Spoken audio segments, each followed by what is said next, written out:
Hi,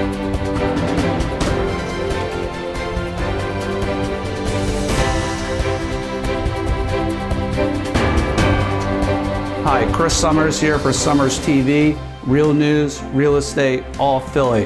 Thank you for everyone taking the time to watch a couple of our prior episodes. We're getting a lot of positive feedback and traction. So, what are we talking about today?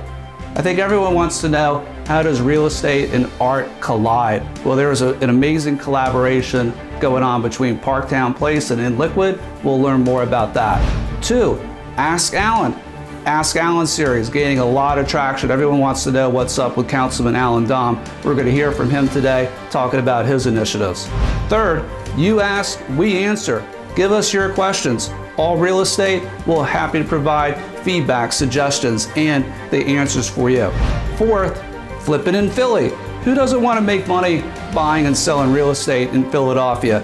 We're going to help you learn about that. There's projects going on all over the city. We're going to tune in on one that's been very successful. Now, before we get into our main topics, let's go over a few things with what's happening in the city right now. Well, first, Philly going green. How big is that? One way to combat climate change, businesses voluntarily are coming together to reduce energy and emissions by 50%. How cool is that? The 2030 initiative. What else is happening? Well, there's the Kensington storefront, supported by Councilwoman Sanchez, partnered with the City of Philadelphia Mural Arts Program, NKCDC. It's a safe space, it's an open space for all the neighbors in the community of Kensington to come together to take the initiative of community, arts, and unity. Big, big for the neighborhood. One of the things I'm most excited happening about right now in the city of Philadelphia is not just development, but mega development. There's well over $10 billion just in a few initiatives going on as we speak. That includes the Comcast Technology Center, it includes the 30th Street Station District, and it includes Schuylkill Yards. There's many more projects happening in addition to that, but that's just a start with this mega development happening in the city.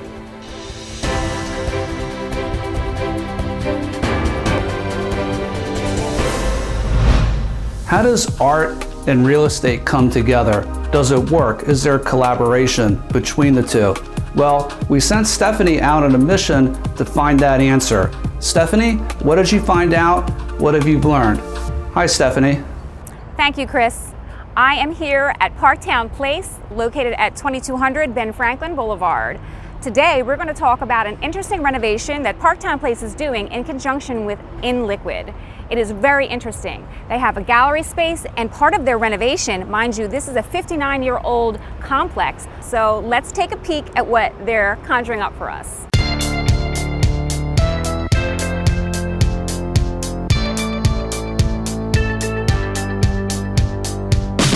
Hi, Drew. Thanks for speaking with me today. Tell us a little bit about what's going on here. It's unique. This is an 8-acre oasis right here in Philadelphia. And right 8 acres? 8 acres. Lots of greenery right here in the heart of Museum District. Well, we have 944 apartments. Okay. So approximately 2,000 residents. That's amazing. The grounds look impeccable. I hear there's some sculpture out here. You've got some commercial space as well. Yes, we've got a fantastic marketplace. We have an awesome salon. We have Doggy VIP. They do boarding, grooming, daycare. Which is so cute. Fantastic with the dogs. We're very pet friendly here. Pet friendly and smoke free. Absolutely. This is amazing. And the pets here are exceptionally cute. Super Just cute. saying. Rachel, In Liquid is such a cool name, but what does In Liquid really mean? Well, when I started the organization 18 years ago, I didn't want art in the title, quite honestly, because I didn't want to pigeonhole what we are. And as an artist, you're constantly moving and constantly changing. Sometimes you're swimming and sometimes you're drowning, quite honestly. But I like the liquid metaphor because I think it keeps the idea that things are constantly changing. And as an organization over the past 18 years, we've changed dramatically. As a nonprofit, we have a sort of unique niche. So it's a nonprofit. We are a nonprofit. That's interesting. That's very interesting.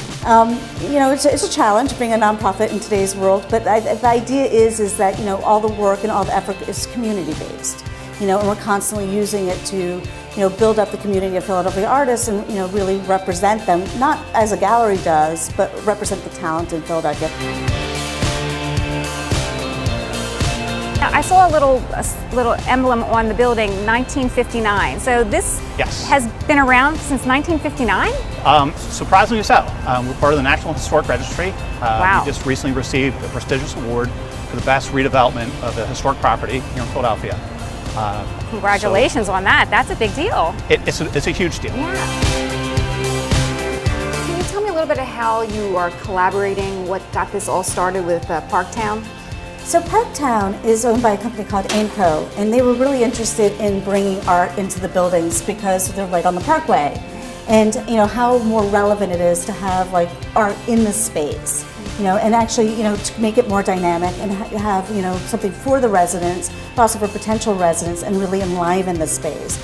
But the idea was really to create something that would be incredibly relevant and stay consistent. So there's a permanent collection that we help them place and acquire, and there are pieces that we've commissioned, sculptures on the ground.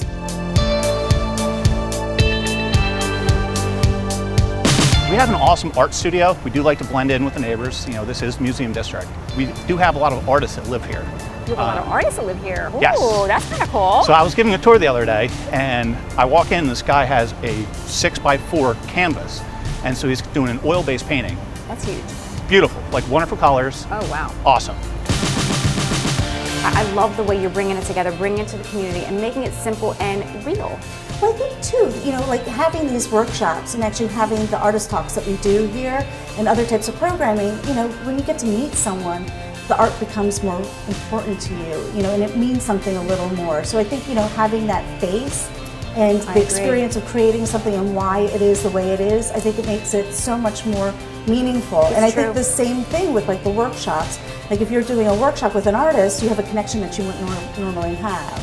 And I think that's a really important part of what the programming here is, and the fact that there's art in all the buildings, is that they sort of connect and tell a story, and they each have their own dialogue. So they're all very unique. And and I think Parktown has done, and Aimco has done a beautiful job of documenting all of this, so that it's not just building a collection; it's building a collection that is meaningful. I heard something a little bit funny. What is your unofficial title here? Well, I'm not sure who told you that, but some people do say I am the director of the cruise ship. Director of the cruise ship. I mean, this is luxury living. It's like life is like a vacation here. A lot of people say this is a resort. That's it's a very, fantastic. very comfortable place to be and work. So if I want to live here, what do I do? Sign a lease. Great, sign me up. Sorry, Chris. Thank you, Stephanie. And for everyone out there, please subscribe to our channel, stay connected with us, like us on Facebook, and follow us on Instagram @The Summers Team. Follow us on Twitter @The Summers Team. Stay connected with us. We'll stay connected with you.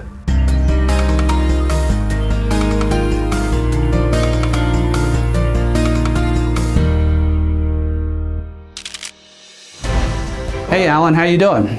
Thank you, Chris. We all know you have tremendous business and tremendous real estate experience, a wealth of knowledge. So the big question today is, how are you implementing that business experience with City Council, with the City of Philadelphia? Chris, that's a great question. So how have I used my business experience in city government? Several areas, but one I want to speak about today is the purchase of the Inquirer building.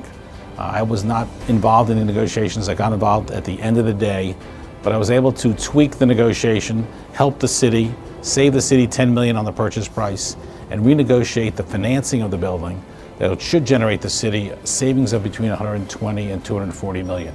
And you know from being in real estate, Chris, that financing, it's not just price, it's also financing that plays a role in the savings when you buy your real estate. So I'm trying to apply all those lessons I've learned in real estate to city government and helping the city save money, not just in all areas, but also on the real estate end of things. Thank you again, Alan, for your time today. Very obvious, very apparent. You have a wealth of knowledge. The city is going to benefit from that immensely.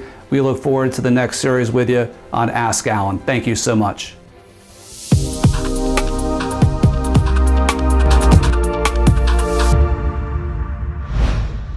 Hi, Chris. I need a 2-bedroom house for me and my children in Philly with a garage and some place to walk my dog. Can I find one somewhere? Tony, that's a very good question. I get that question often. Where can I find a home with parking, smaller home, 2-bedroom, has a yard, has a place to bring the dogs? Well, the good news in the city of Philadelphia, we have some amazing neighborhoods that fit that criteria. For example, Northern Liberties has the Oriana Dog Park. There's another dog park close to the Piazza. For the smaller homes, the range might be $350,000 to $450,000. However, we can go a little bit north. We can go to Fishtown. Prices will be a little bit less, maybe $300,000, $350,000, maybe up to $400,000, depending on square footage. And there's a lot of other options there in the city of Philadelphia for what you're looking for. So we will find it for you, Tony. Thank you very much for your question. Thank you. We're getting lots of questions, we're getting lots of feedback from people, but please keep them coming, keep the questions coming. Send us a direct message on Facebook, reach out to us, send us a video, give us the question, we'll get back to you with the answer. We always do.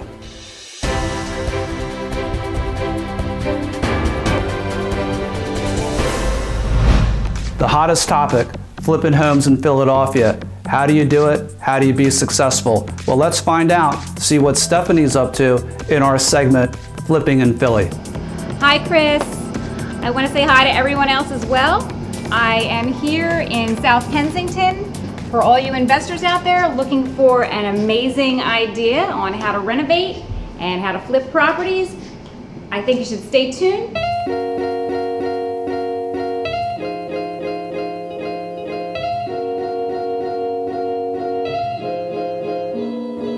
Philadelphia and in South Kensington, where I'm standing right now, everybody loves a beautiful kitchen renovation.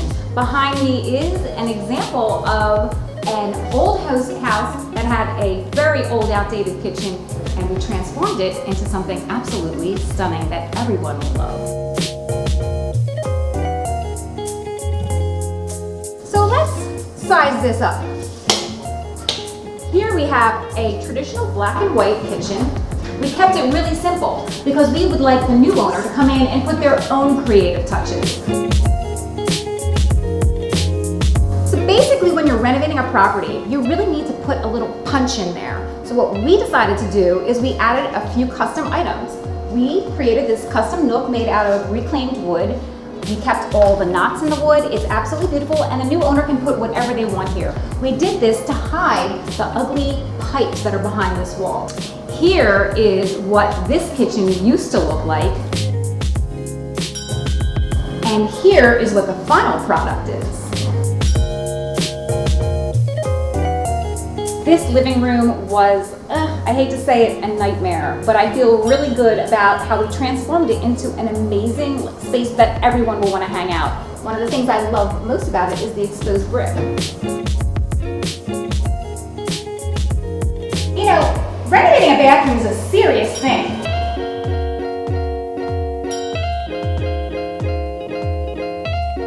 And yes, those are original plank floors that I refinished for the bathroom. Think outside the box, folks. Meantime, I'm gonna take a shower. You should catch up with Chris. See you guys later. Thank you so much, Stephanie. Incredible property, incredible renovation. Don't want to talk about numbers too much, but that property came out very, very well. One of the highest sale prices of 19122. Congratulations. Now, we are wrapping up. Thank you for tuning in to this episode of Summers TV. Definitely subscribe to our channel, like us on Facebook, follow us on Instagram and Twitter, and definitely check out all the other videos that we have out there. Obviously, we have our property listings, but we also have a series of real news, summer sofa, real tea, what goes on behind closed doors. Stay tuned with us and stay tuned for the next episode.